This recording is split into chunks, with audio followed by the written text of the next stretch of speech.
What's up, ring makers? This is Trevor with Patrick Adair Supplies, and today we're going to be going over the February set box. Every month, we dive into epic tutorials that break down everything you need to know to make awesome rings with your monthly sub box. We'll cover the tools, the materials, and techniques you need to turn your box into a one-of-a-kind masterpiece.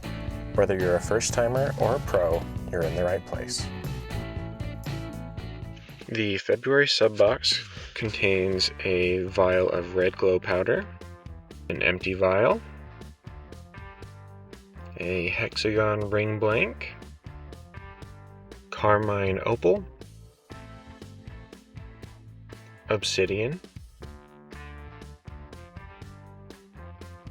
crimson opal, and garnet. And then for the freebie this month, we're including a gem scooper. Since the hexagons are so small on this ring, I'm making sure to crush up all the material really finely so that it all fits in the space. And this is also the first time that I am trying out the gem scooper, and I was pleasantly surprised with how it worked. I usually just dump the crushed materials into my hand and then pour it into the vial or whatever container I'm using. But with materials like obsidian, that basically turns into tiny shards of glass, it is really handy with not getting cut, and it actually picked up like 99% of all the stuff that I cut, maybe even closer to 100. I was able to just pick everything up nice and fine and then dump it into the container with ease. So for all of this, I'm just crushing up each material nice and fine so that we are able to really pack in those hexagons in the ring.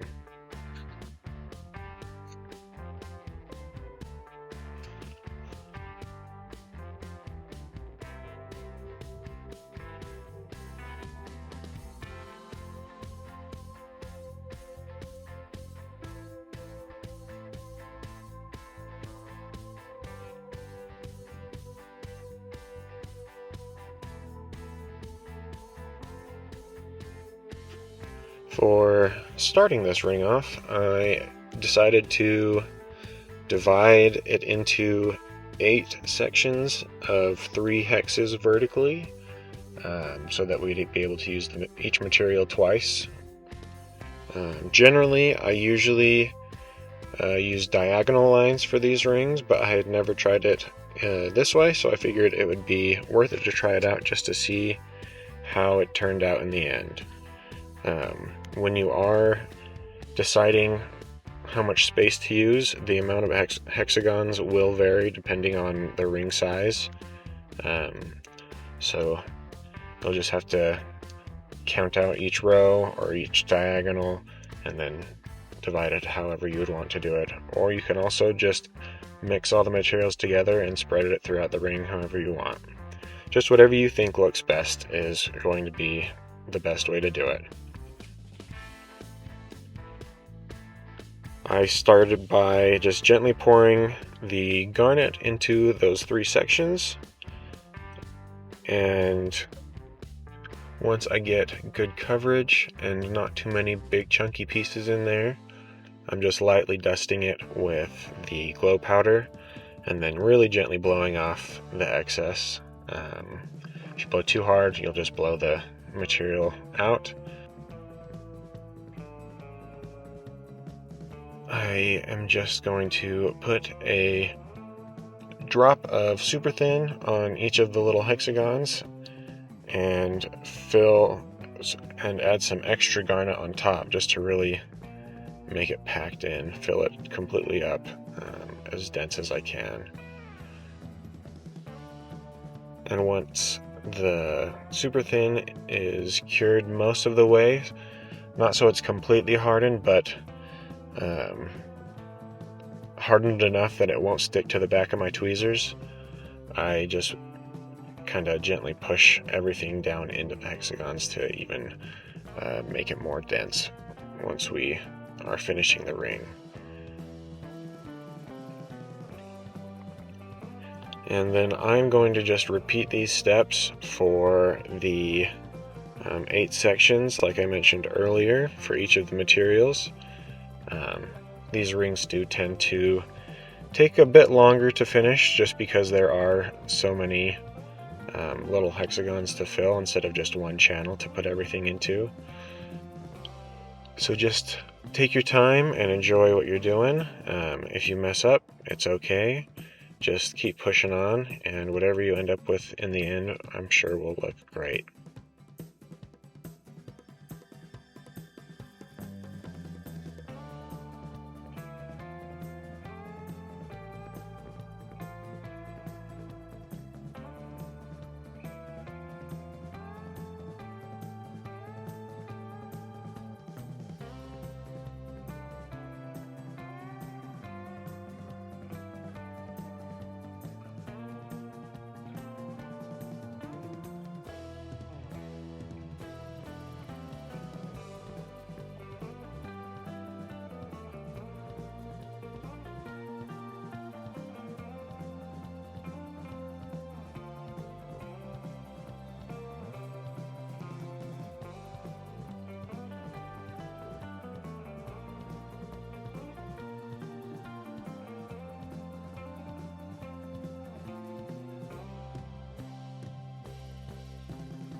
Once each of the sections are filled, I am going to be adding super thin all the way around the ring just to fill in any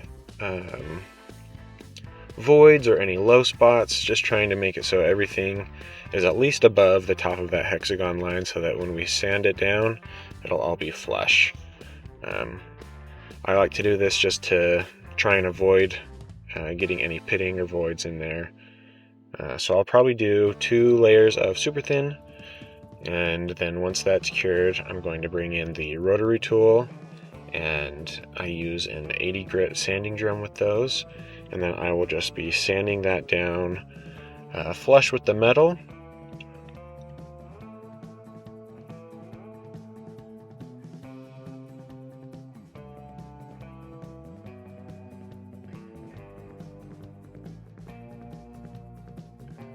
And then once it is all flush, I'm going to be just doing a wet sand to clean up those rough edges and smooth everything out. Since there was a couple of hard materials in this one, I started off with a 180 grit, and then I switch over to a 220 grit. Usually I just do one pass with the 220 if it's a easier material, but since we have the titanium mixed with the harder material like garnet, I'm doing one pass each with the 180 and the 220, just to try and get any scratches out of that titanium and make everything look nice and smooth, so that it will save us some finishing time in the end. And once I am happy with how that looks, I'm just going to be going through and picking out any holes that I can see or any voids.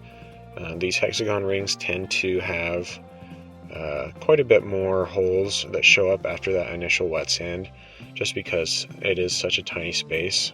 And then if you do get those bigger materials in there, they tend to leave like a little bubble underneath. So I'll just go through with the pointy end of a razor blade and gently kind of carve those out just a little bit, so it's easier for either super thin to go into or the glow powder followed up with the super thin.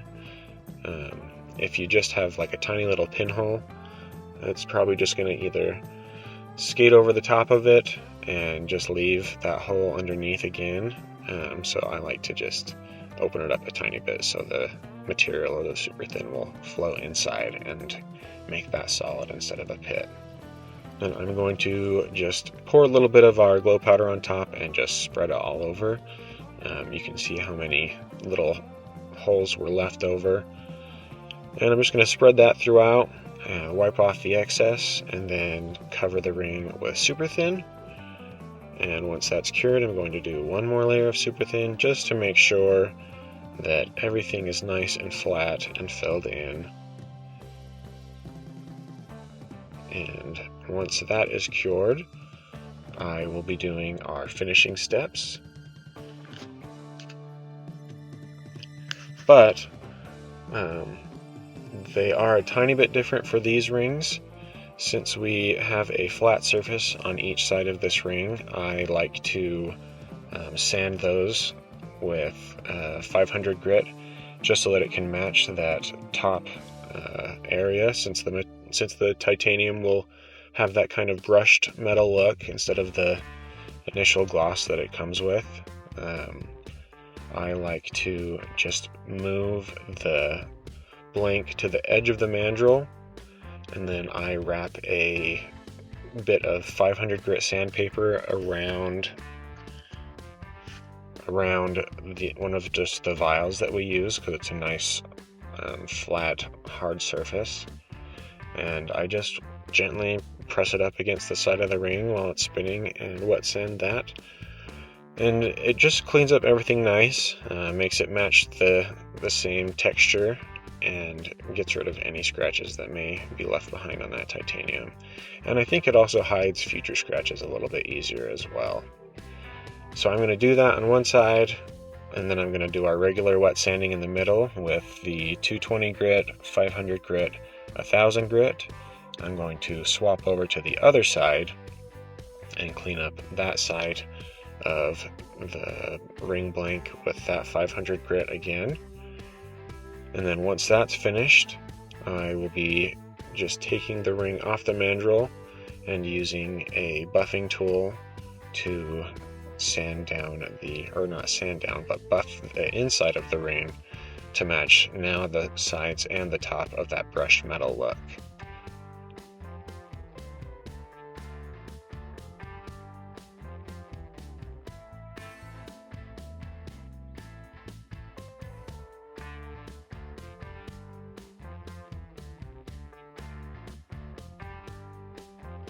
And I forgot to mention that I do, at the end of that 1000 grit wet sand, I do use our step 1 polishing paste just to make everything shine a bit more. You can go through all of the steps to make it even more shiny, but I generally just use the step 1, but there's nothing wrong with going even finer grits and even finer grits of the polishing paste as well. It never hurts to make things look a little bit shinier. But after all that, we've got the middle sanded down and polished. We've got the sides and the insides with that brushed metal texture, and we are finished. I think the ring turned out really nice. Those vertical sections looked pretty good. I am not upset with how they turned out. Overall, I am happy with how it looks, and I am excited to see your creations. I hope you had a good time. Leave any questions you may have down in the comment section, and don't forget to give us a like and a subscribe if you haven't. It does help the channel, and we will see you in the next video. Thanks, guys.